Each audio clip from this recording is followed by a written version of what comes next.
In case you're brand new into the Fabric North America Online Conference here, welcome. Enjoy the day. A lot of good content today. Take advantage of it. You don't get free content every day, right? So take advantage of that. Learn from it. My name is Jared Kuehn, and I'm going to try and help you with that today with ETL approaches when using Fabric PySpark. So we're going to be talking about Microsoft Fabric, PySpark, and ETL. A little bit of everything, right? In case you're new to me, as I mentioned, my name is Jared Kuehn, currently working as a data architect consultant for Baker Tilly. But really, the main thing you need to know about me as far as the presenter is that I strive to be a data bard. Now, what does it mean to be a data bard? Well, it's not just about hats. It's about two things. First of all, data. I'm a data nerd. I love working with data. I love solving logic puzzles and helping organizations make best use of the data technologies we have available. I've been consulting in data for well over 10 years now, and I love helping people. Second part is the bard part. I love sharing stories, and it's not just about telling funny jokes or adding in ad libs and whatnot. If we go back to the dawn of time, how did we share information with one another? Well, memory might be mistaking me, but if I remember correctly, I don't believe Excel documents or even Lotus apps predates the wheel. So we figured out things before we had inventions like that. So how did we share information? We did it by telling stories. And that's where, for conferences like this, it's so important. We're here to tell stories, to share information. And that's what I'd like to do for you today, is to tell you a story. Story today is going to be about ETL, ELT patterns, any pattern that focuses on the data engineering space where at some point we're extracting, some point we're transforming, some point we're loading. We'll look at it within the context of Microsoft Fabric and specifically PySpark implementations. We'll look at it from both lenses there, where we'll look at it, some things about Fabric being software as a service. We should always be asking the question, what does Fabric provide that makes my work a little bit easier to do? And also from the PySpark side, because that's, yeah, Apache Spark is the workhorse that we're looking to use here by using PySpark. So I'll cover some performance tips. Not sure what we have here as far as Q&A or chatting capabilities, but as you have questions, um, use whatever avenues we have available to try and ask those away. I'll try and do my best to answer them. If we don't have anything available, I'll have my LinkedIn information at the last slide of the presentation, so feel free to reach out to me after today's session. I'll do my best to answer your questions there. All right, sound good? All right. So, talking about, oh gosh, patterns. All right, we love patterns, right? We love things that are reusable. We want to do things again and again and again and again and again and again because we have a lot to do in the data engineering space. But now we're talking PySpark. I mean, a lot of times we're talking, Python. People do some things in Python. That's not necessarily so, um, not so pattern oriented unless you're doing a very large implementation. So I'm coming in under the assumption that if you're like me, you came from a world where we do a lot of things in SQL, we do a lot of things in low-code, no-code solutions, SSIS, Azure Data Factory, a lot of other solutions out there as well. If you come from there, man, coming into PySpark means we're talking custom code. We're talking a third generation language versus SQL being fourth generation. Well, oh gosh, that means I have to go back to my computer science classes in college. And okay, what's important there? Well, we do a lot of building procedures and functions. There's libraries that we can access to make our lives a little bit simpler. I could go and I could define all of these classes that helps make my life a little bit simpler. But wait, what am I here talking about again?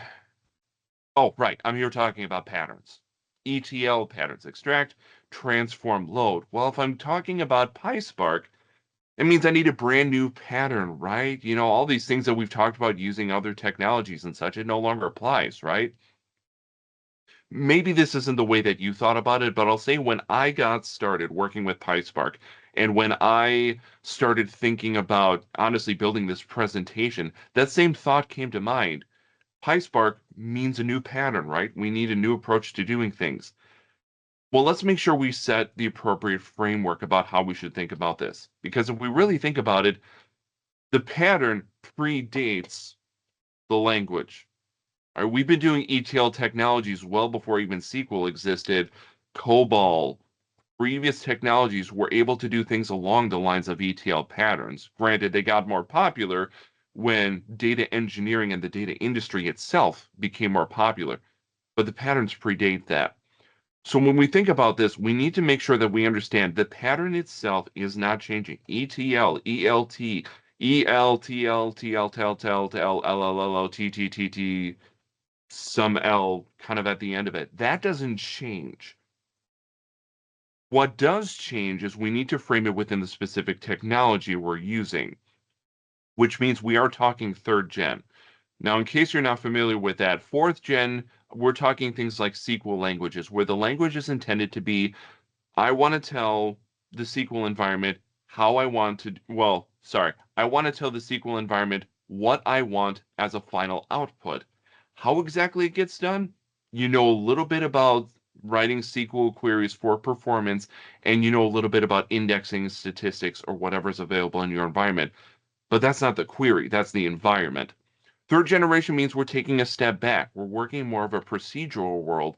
And because of that, there's more things we can do to optimize performance. And if you're working in PySpark, that's a big problem we're trying to solve. We're trying to make our processes more performant. That's what distributed computing is all about. So as we talk about our session today, that's our big goal.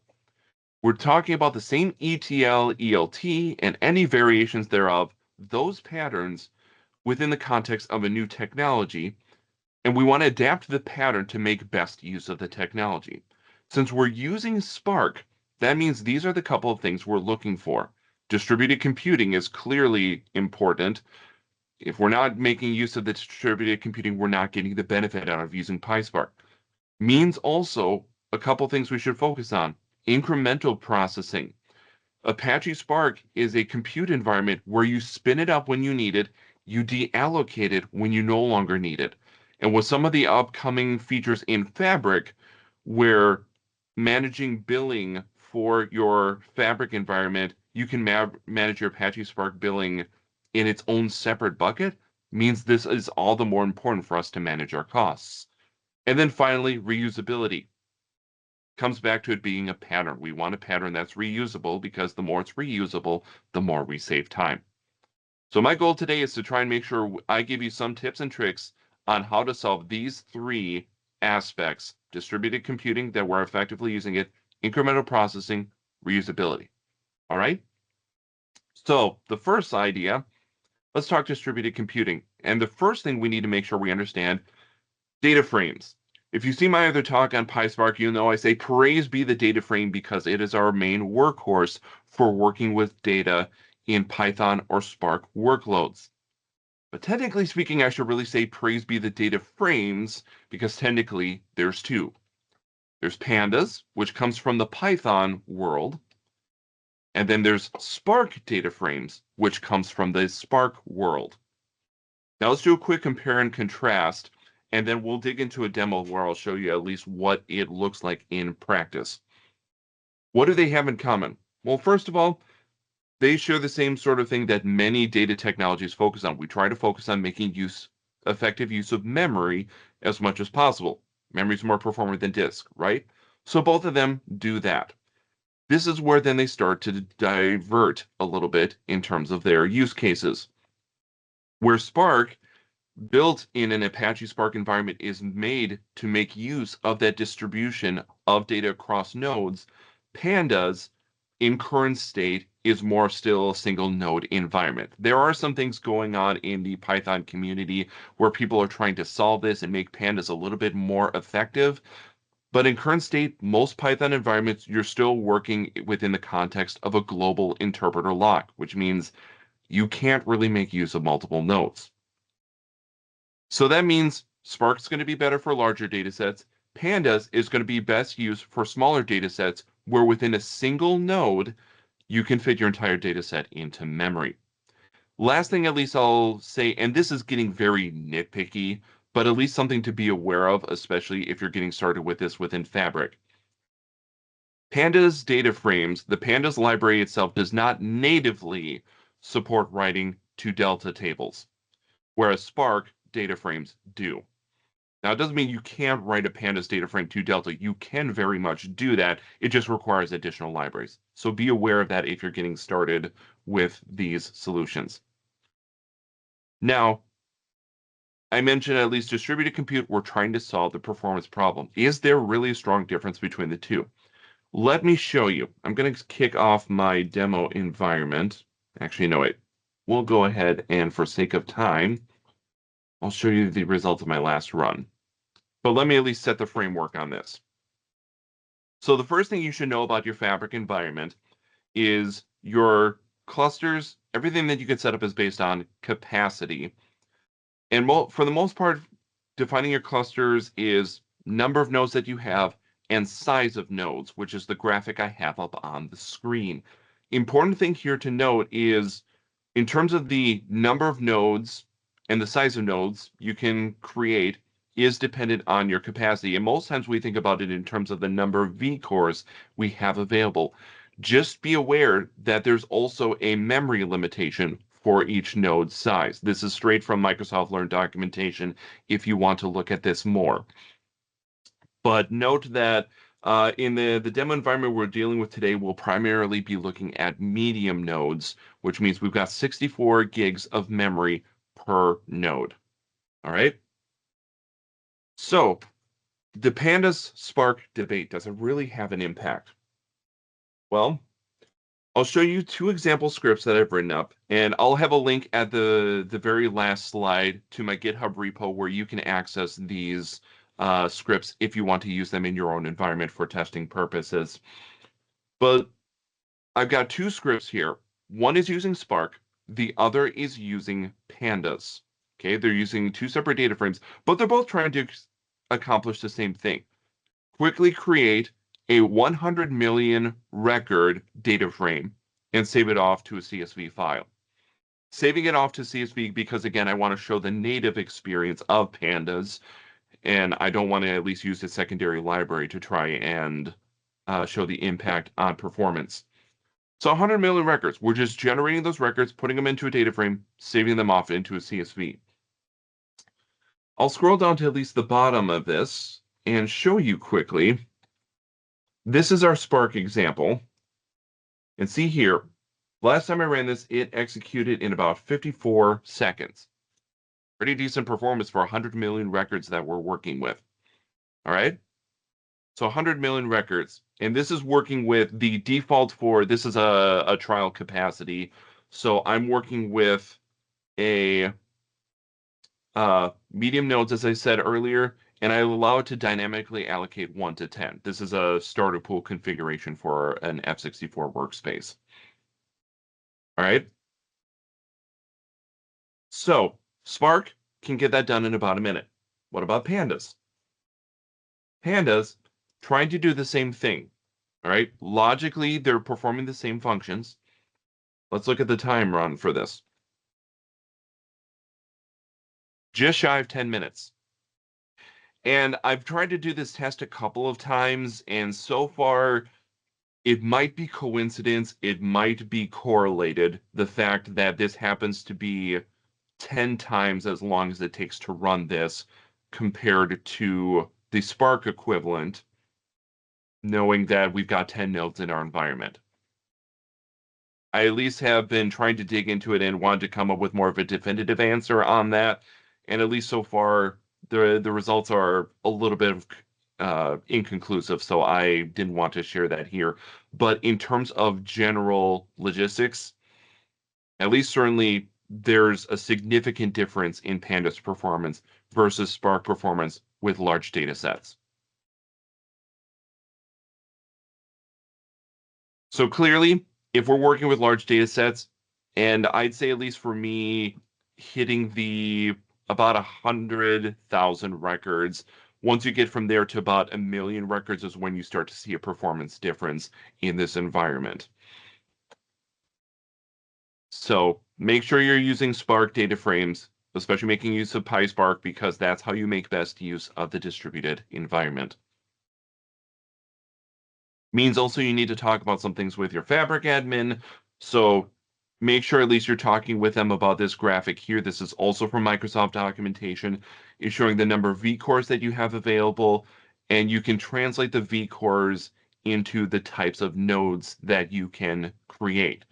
Like if you are at an F-Force queue and you have 8 vCores available, sorry, you can't create an XX large node. You'd have to go to a larger capacity in order to get access to that node if you want to work in a Pandas world. So just make sure you're talking about these things with your Fabric admin so that you can appropriately define that size of environment. And always when you're working with your notebooks, especially debugging, make sure you check this bottom message. The Spark job can't run because you have hit a Spark computer API rate limit. Means you have no more space within your Apache Spark. So you need to either increase the size of your capacity, or you need to talk to your Fabric admin about the clusters that are being set up and see if maybe a different size is more appropriate for all of the workloads happening within your workspace. Of course, at least the additional thing, we don't talk about this a whole lot today, is the environments. So make sure at least you're working with your Fabric admins on environment configurations, because that ultimately defines the pool, the hardware that we're talking about here, and also things like custom libraries if you're wanting those easily available in your environment. All right, now let's get into the main part of today's demo. So data frames is the big part. Let's talk more about patterns. And here I'd like to spend most of today talking about patterns within context of Fabric. So what would a basic pattern look like for ETL? We'll just keep things simple, right? Go into at least this environment here. We'll get connected into our session right away. And let's start with a basic pattern, right? So basic pattern, main things you want to make use of if you're working in Fabric. First thing here, make use of parameterized cells. What do I mean? I go over here to the far right of my first cell and notice where it says parameters. In each Fabric notebook you create, you can have a single parameter cell. I set this up by clicking into my cell, hitting the ellipsis here, and toggling the parameter cell. That has this message show up. This cell is now available to external calling processes, which could be Fabric pipelines. It could also be other notebooks. And I'll try and showcase at least what the notebook side of that looks like in a little bit here. So first thing we want to do, we want to make sure we make use of parameterized cells, because parameterization is often one of the biggest things that helps us make our notebooks, in this case, reusable. Extracts, keeping things simple. And this is, again, something where I've got a lakehouse connected here. And so you can see the call is pretty simple, referencing the variable that I called earlier, Spark read, defining the format of my source, which in this case is the CSV. This is one of the 100 million record files that I created, loading it. And in this case, for sake of demonstration purposes, I'm limiting it to 5,000 records. All right, pretty simple case. Extract, done. We're good. Okay. Transform. Well, something like PySpark within Fabric, you've got options. Obviously, there's a whole bunch of libraries available. You could write a bunch of things by hand to modify things. You can also use Data Wrangler. What is Data Wrangler? Think of it this way. Power Query in Power BI is a low-code environment where you can make transformations to your data, load it into Power BI, and what gets generated behind the scenes is M code, which is actually run against the engine, prepares your data. Data Wrangler is going to be the exact same thing. Oh, and I forgot to run my first cell. There we go. Data Wrangler is going to be the exact same thing. The difference is the Data Wrangler generates PySpark code, or it can generate Pandas code if you're preferring to work with a Pandas data frame. You can pick when you get to the point of generating your code.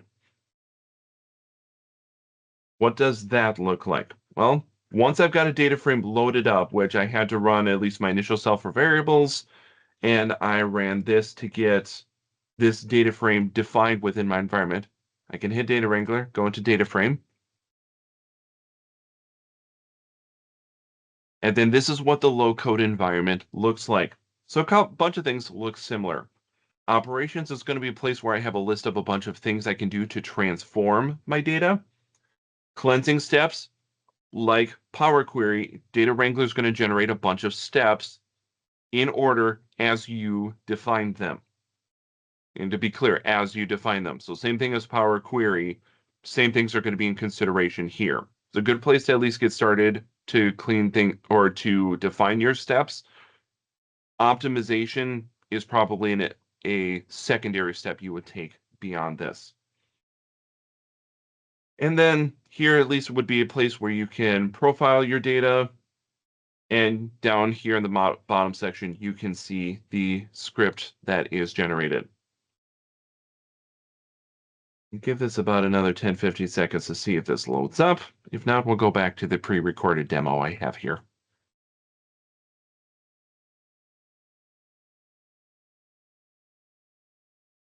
Actually trying to take a look at things as long as we have a moment. Is there any opportunity for people to be asking questions here? People are muted and the chat is not available. Okay.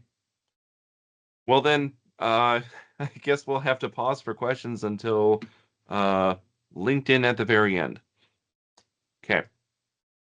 All right. Well, anyways, we've got our data loaded. So a quick demo of at least what this can look like with Data Wrangler. This data set clearly has some duplication issues, so I can drop duplicate rows, but I've got a unique identifier here, so I want to make sure I uncheck that, because otherwise every record's going to be unique. Hit apply. Like I said, here generated a step, and I can see, and don't pay attention to the UI here. You can see where it's working with the pandas data frame. When you go and you add in your code, it will start with PySpark code. You can choose pandas as a secondary. All right, and then the last thing we'll do is we'll get rid of name here because clearly we can see John Doe, first name Otto Evans. There's something going on here. So I can go up here and I can drop columns as well. And that adds in that step. And I can add this in. Here's my checkbox for pandas, but I'll just add in this code as is. And there we go, quick transform, all right? Which gives us this data nice and clean. Last thing we can do is load, which can be something like a simple load, which takes our cleaned up data frame, writes it with mode overwrite. Just so you know, that's at least for completely overwriting your target data set every time. If you want to do more of an incremental approach, again, focusing on incremental, appends your keyword. That allows you to write incrementally versus doing overwrite. Otherwise, we pick things like our format, delta, and our target destination, building off a variable above. And a final call here, which is at least for demonstration purposes to show this is what the end result looks like. You can see here I'm hitting Spark SQL against my lakehouse, which is schema enabled, and hits this, which is the data sitting in a delta format. Looking at all these processing times, 13 seconds, 50 seconds, and 14 seconds. So about 45 seconds for this process, processing in this case, granted, the demo is restricted to 5,000 records, but at least that performance only goes up slightly if we talk a full implementation. So not that bad in terms of performance, and we're starting with Spark, which means we're using the performance benefit of Spark data frames. Also means, like notice here, I already have this parameterized. The transforms, I could probably rewrite this function to make it a little more generic for things like dropping duplicates. And already I've got a pretty simple pattern that solves a bronze situation. Taking data that's in more of a raw format, doing some basic transformations on it, getting it to my output, one notebook that is parameterized. Pretty good place to start. Obviously, that's not where we can end because let's be honest, how often do we get one file, do a couple basic transformations, put it into a single destination? Usually doesn't cover a lot of case. So think about it this way. This is at least where your pattern can start. You can always build off on it. And for the rest of today's presentation, we're going to talk about what are some things we should think about as we try to evolve various aspects of this pattern. So I'm going to go in then to, didn't open up my other notebook.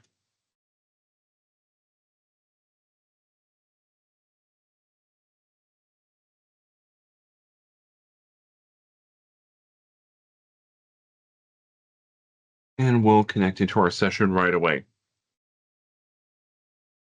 So first thing we want to solve for, I mentioned some things on the last notebook in terms of parameterization. Is there anything that we can then do with that within the notebook world? That's where we need to make sure we make use of the library that, if you're working with PySpark notebooks and Fabric, is a must-have. Notebook utils here is a must-have library for you. What does notebook utils easily allow you to do? Well, a couple of things. Taking a quick look at a help call against notebook utils takes a look at a couple use cases. Let's zoom in because that's a little bit small. All right, so important things we want to do. Work with notebooks. If I want to orchestrate my notebooks through a notebook, notebook utils allows me to access a specific set of functions for interacting with other notebooks, such as calling those notebooks, creating notebooks, deleting notebooks, and beyond that. It has a lot of use cases there. Lakehouse is another important area. If you're working with notebooks, I'll say at least you can work with other things, warehouses, and I think you can technically work with event houses with PySpark. But I'll say most times, if you're working with PySpark, you're going to be working with lakehouses. So there's a specific set of functions in here for interacting with lakehouses. Something that to call out as far as recent announcements with this, and I don't have a good demo for this today because my environment doesn't have this enabled yet, but variable libraries, environment variables, dev test production situations. Variable libraries is going to give us a very easy place to say, I want to call this variable specific to a specific environment, and then I know where I need to find what I'm looking for. If it's the variables having something like um, a pointer to a lake house, for example. And then last thing, at least I want to make sure people are aware of, is this FS for file share. Think of it the same as like an OS library where it knows your storage environment. File share means it's going to know your ABFS directories, and you'll be able to navigate that for things like making directories, moving files, copying files, things like that.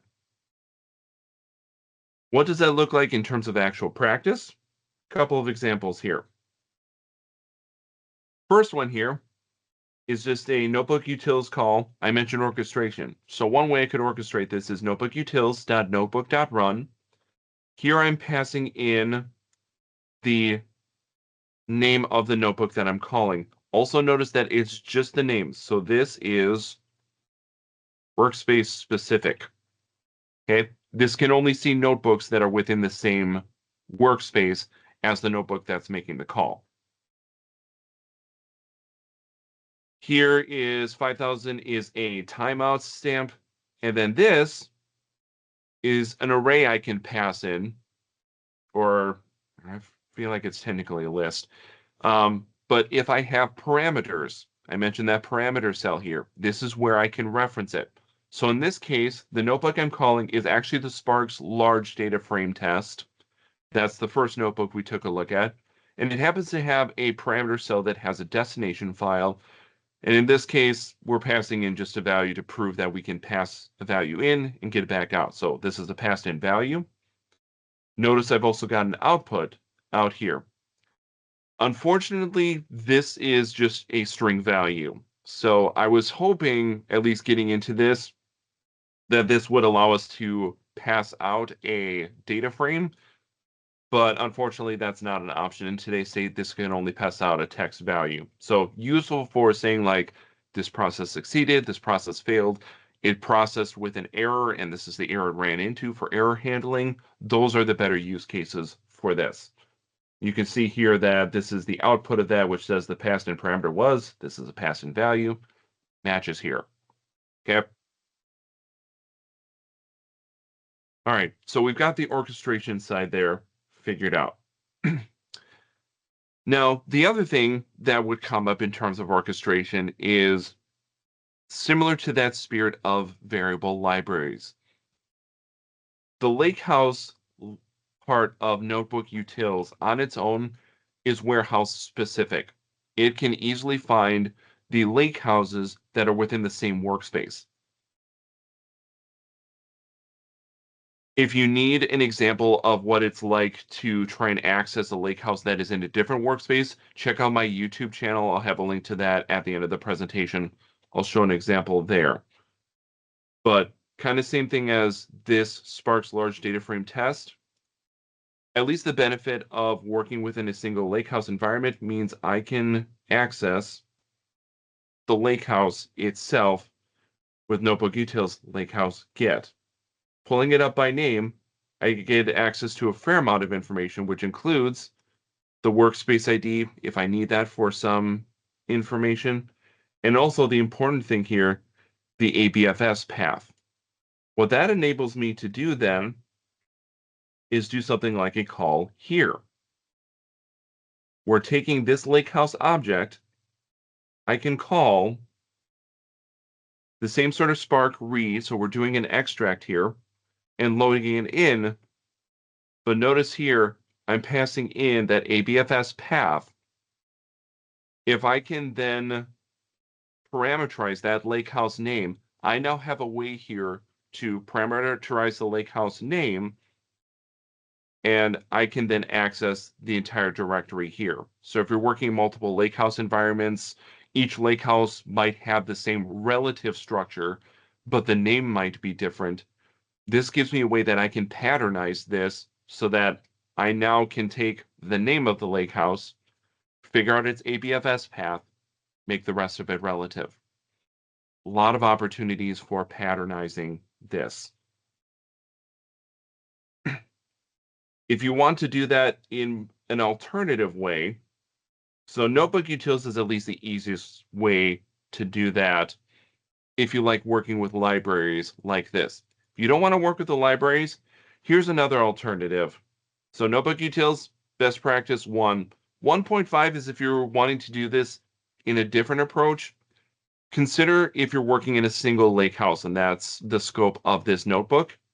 Consider just defining the lakehouse as the default lakehouse for the notebook. When you do that, it gets this nice fancy icon over here, which indicates that this is pinned. It's within the metadata of the notebook. And then this gives me another approach to relative paths to accessing the environment. Oh, sorry. Pay no attention to that. That's not important. But you can see here I started at files. This is accessing the files section of the lakehouse I'm connected into. So here again, knowing that at least we can do relative paths, being able to define variables that can then access the relative path, pretty simple to do. And what's enabling this right now is connecting that default lakehouse. Just know that if you do this approach and you work in dev test environments, this is something that is defined within the metadata of the notebook, which means if you deploy the notebook from dev to test, unless you change the default lakehouse reference, it's going to point back to your dev source. Okay? All right, still a simple read. Let's talk about some more advanced cases that we deal with in an ETL environment. This is reading a table of like 9, 10 or 10 columns. Maybe we only need 5. Or in some cases, we don't need all of the rows within our source. We only need a subset of them that we can filter on a predicate. You do that pretty easily here. through two options. If I'm reducing the number of columns, a simple data frame select statement lets me specify the specific columns I want. And if I want to filter down rows, I can do the same thing, but with a filter call. And in this case, I can define one to many predicates that identifies the particular subset of the data that I'm looking for. And in this case, I'm filtering down the data set to artists that have an age between 20 and 40 years of age because I was curious about looking up artists that are similar to me in age, where my age is somewhere in the range of 20 to 40 years of age. That's all we need to say about that, right? A quick demo of those, you can see here that this is what the end result looks like. I filtered down to those 5 columns. I filtered those down to that age group, at least by an initial search of things. So we're good there, right? Except maybe we might want to think about it from the lens of performance. Like, okay, I had to do 3 separate statements with 3 separate data frames to get to this point. Is there a way that I can do this with a single data frame? Yes. You can do the exact same thing with a singular call here that essentially does the same thing, and I can do the Spark read dot, and those dot selects, those dot filters, are just things I can do as the same call as the Spark read. You can see a quick look here. I'm getting the exact same results. Which one is the better approach to use? That's where I think it comes down to pattern. What scenario best fits your pattern? You might find that at least notating things this way makes it harder to patternize. And I would say, at least for me personally, I'd be more in that boat. And if that's the case, then I would honestly lean onto this notation that I have up here to do the same thing. Does it negatively impact performance though? Technically, no, it doesn't.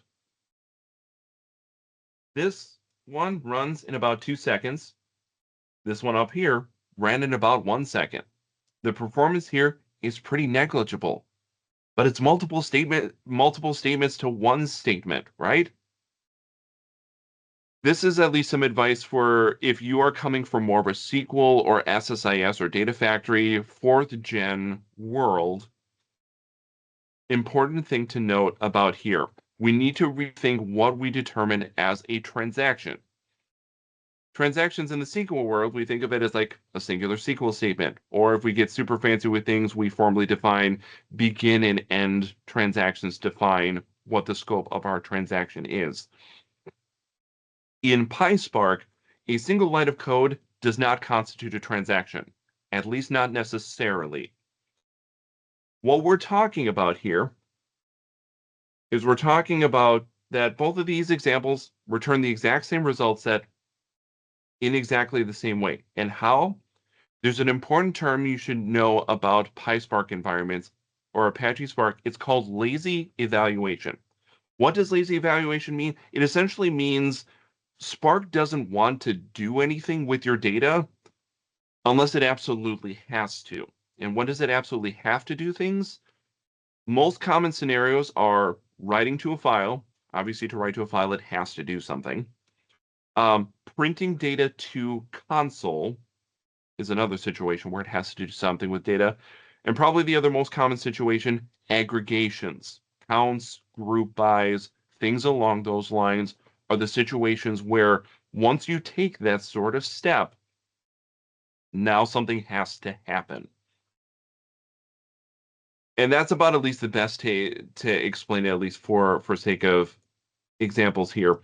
To talk about one of the examples of lazy evaluation is what the Spark environment does for the first example of the data set I had before, which is selecting specific columns. Spark environments use what's called column pruning. And column pruning, as the name suggests, is just if it finds that the data or the data source has 10 columns, but at some point you're reducing it to 5 columns, and in between those steps, you're not doing anything else for writing, printing to console, or doing aggregations, Well, then it'll say, I'm not going to read the whole file. I'll just read those 3 columns. That's the sort of place where you can get benefit. And just note that, technically speaking, most times in the Fabric world, I haven't noticed a whole lot of difference in terms of performance. But technically speaking, data stores that are more columnar data storage types, so Parquet, Delta especially, is going to have better performance here. That's where, getting back to my previous point, the Spark data frames being able to natively write to Delta is going to give you a better performant experience than Pandas will. And in case you haven't already heard it, Delta is a very strong part of Fabric because OneLake storage, a lot of it tries to focus on Delta storage where possible. So another best practice when you consider building out an ETL pattern within Fabric, get your data into Delta format as far upstream as possible, because this is going to enable us to have more dynamic options for effectively processing our data. Actually, I'm just noticing I haven't run anything yet, so we'll go ahead and run a couple of these steps quickly.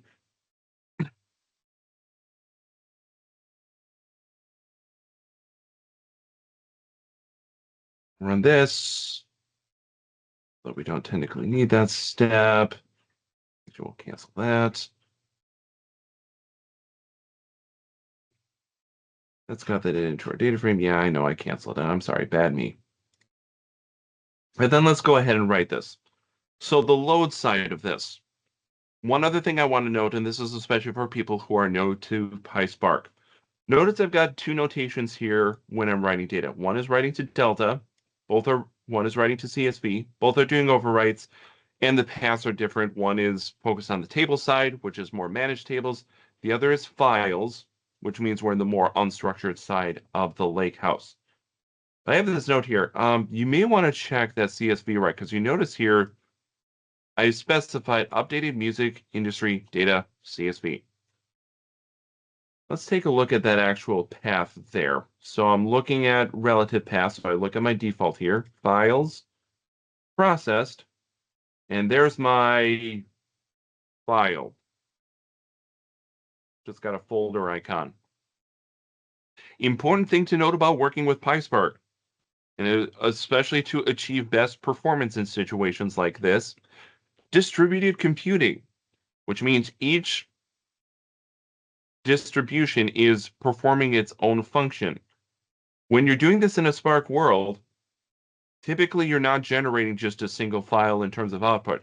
You're going to be generating, in this case, 73 files that are all subsets of the data. How do I know that at least it should be 73? Well, to do the distributed computing, Spark uses partitioning, breaks up the data into smaller chunks, right? I can at least confirm that by running a function call against my data frame to get the number of partitions that are defined. And look at what we have here. 73 partitions, 73 files. Not a coincidence. What does that mean in terms of patterns? Well, that means we have to be careful about how we organize our file structures or table structures depending on your use case. Working with things like CSV files, if you're working with unstructured data, know that you have to be very careful about your folder structure because you'll work with distributed computing. You may ingest a single file. You may get out 73 files, but you're getting the benefit of the performance in doing so. And at least if I want to have any controls over this, Spark does have some capabilities for redefining Spark partitioning. So if you want to control the number of partitions, you could theoretically restrict it to 10 partitions, since we have 10 nodes. You could also theoretically reduce this down to a single partition, and then you would save it to a singular file. Use as directed, though, because as soon as you're getting to the point of repartitioning, we're not working with multiple nodes anymore. We're single node, not going to give us the best benefit in terms of performance. All right. Other things we need to talk about. Let's see how we're doing time-wise. 15 minutes, and for sake of questions, I'm going to take some extra time here to keep answering theoretical questions I'm assuming people are going to have, so that we make best use of that time.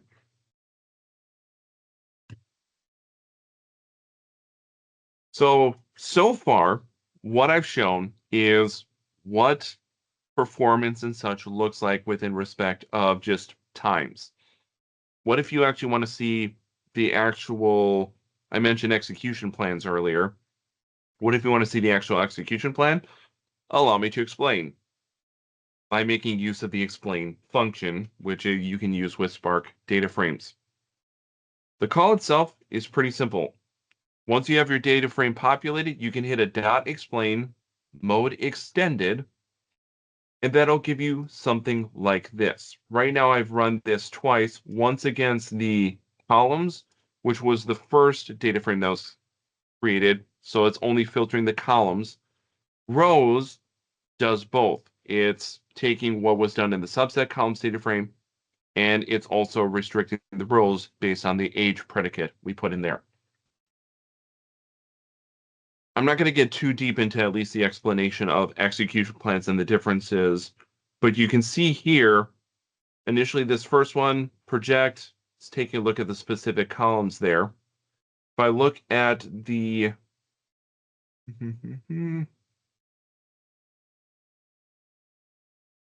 if I go to the same logical plan down here, see it's doing the same columns, but it's also got the filter in there as well. All right. So if you want to take a look at the specific execution plans, learn about it, figure out ways to manipulate it, use that explain function call. But that doesn't really at least showcase the best use of an execution plan. Let me try and explain that with more of a more real life scenario. Let's run this and let's see if today this demo behaves. Because I'll say too, this demo hasn't always given me consistent output. Oh, did I not run the excuse you? We'll define in terms of context.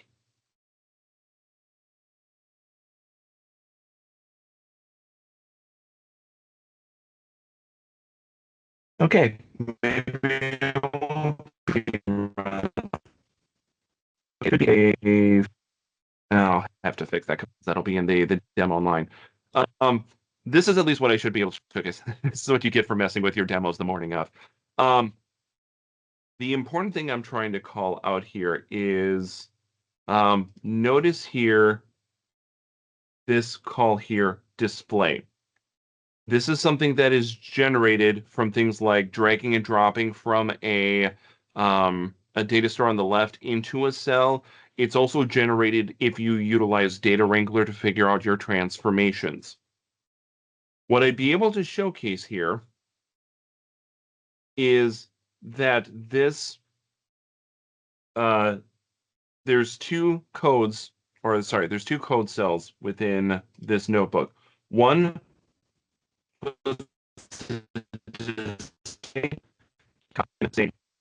uh, space, but it does so before we do that filtering predicate by age. I do the same thing down here, but instead I'm doing the same thing after. Sorry. Here I'm doing the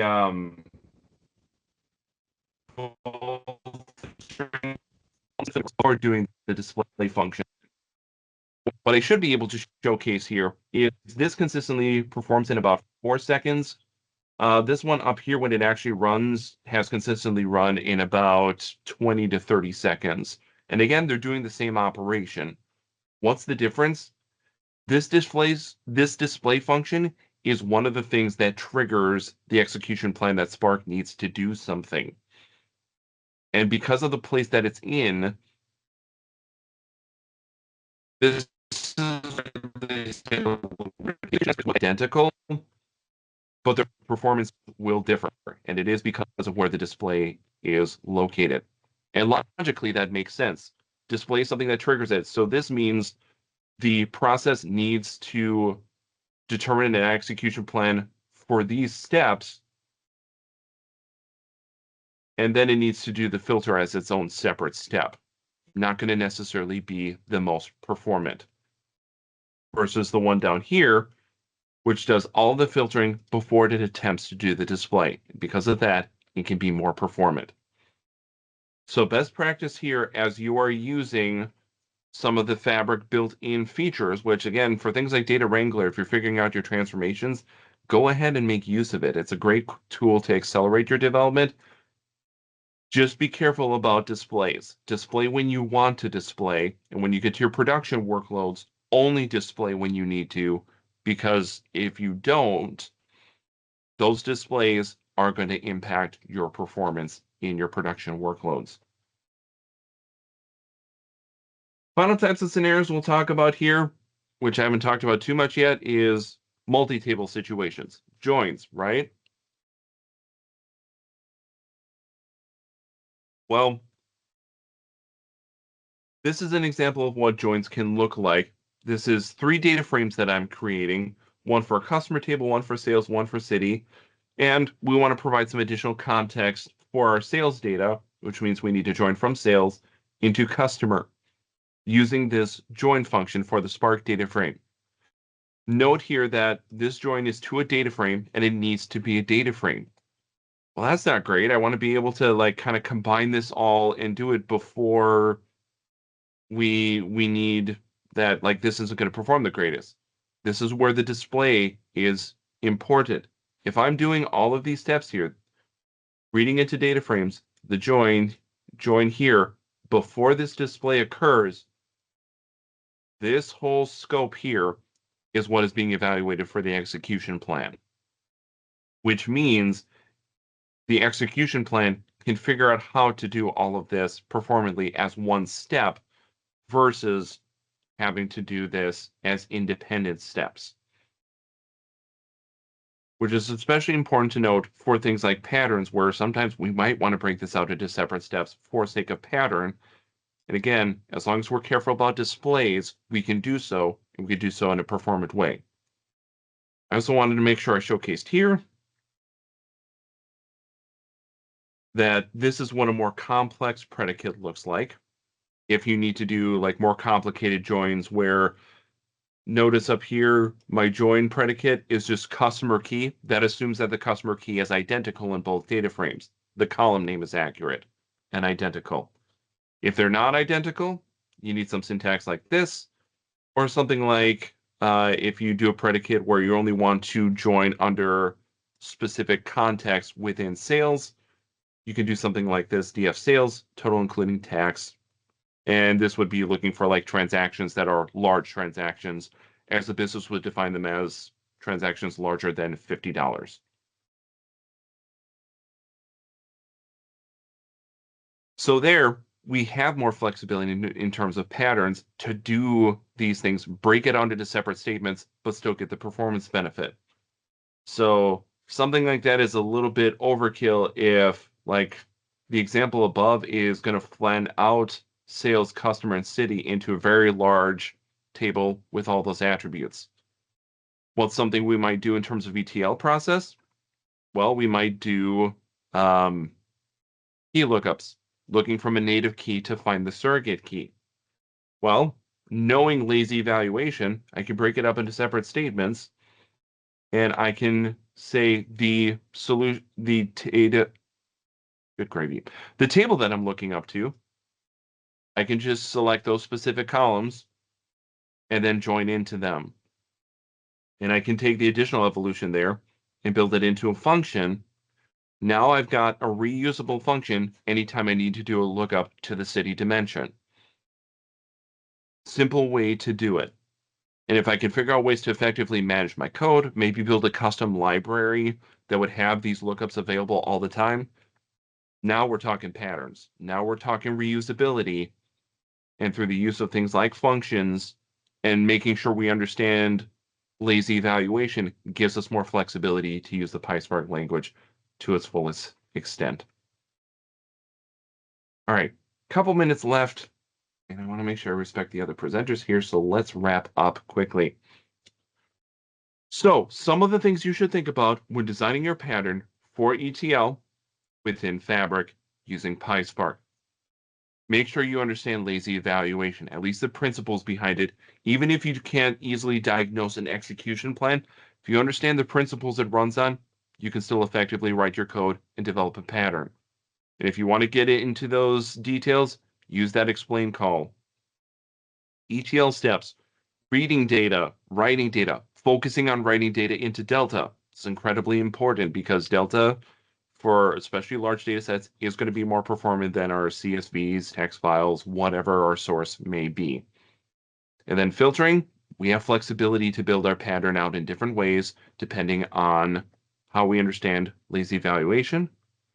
Reusability, we use that parameter section. We can then segment our notebooks and reuse the notebooks again and again. Functions, we could build additional functions in there, which makes things even more reusable. That notebook utils library becomes incredibly important because that helps us with the dev test production and for orchestration. So some final parting thoughts on this as you're continuing your journey, trying to figure out your ETL pattern. The design principles still don't change. How you implement it with a specific technology does. ETL, ETLT, whatever version, medallion, the principles are still the same. It's just learning how to use it within the context of the technology. And that's where we want to make use of what Fabric provides, default lakehouses, notebook utils, data wrangler. Watch out for that display call. And make sure at least your pattern tries to solve those three goals: the distributed compute, incremental processing, reusability. That brings us to the end of today's story. But that doesn't necessarily have to be where our story as a community ends. So if you're looking to engage with me in the community, best places to get a hold of me. LinkedIn is my main social media platform, so feel free to reach out to me there. And I know, like I said today, we didn't really have any place for people to ask questions. So if you have those, please connect out with me there. Ask any questions you have. I'll be happy to answer those. That QR code over there goes to my other main avenue for supporting the community, which is through my YouTube channel, DataBard. Has some tutorial videos, some akin to the topic that we had today, some a little bit more fun because I want to make data fun. So if you're looking for something fun today, a little bit more lighthearted, search on my DataBar channel, Report as a Service. You'll find a fun comedy sketch I made a couple of months ago. And if you're interested in the GitHub repo that has all the demo scripts that I showed today, including that one bug, which I'll get fixed, take a look at that link there, and you'll have access to my GitHub repo. It'll have all of those, and for most of them, you should be able to upload them into your Fabric environment and run them as is. And if you have any issues, please let me know. I will make adjustments. And beyond that, like I said, I am a data consultant, so if there's anything else that I can do to support the community or your organizations with some bigger asks as far as data goes, there's my work email. Feel free to reach out to me if you have any other additional questions or concerns of a more detailed nature.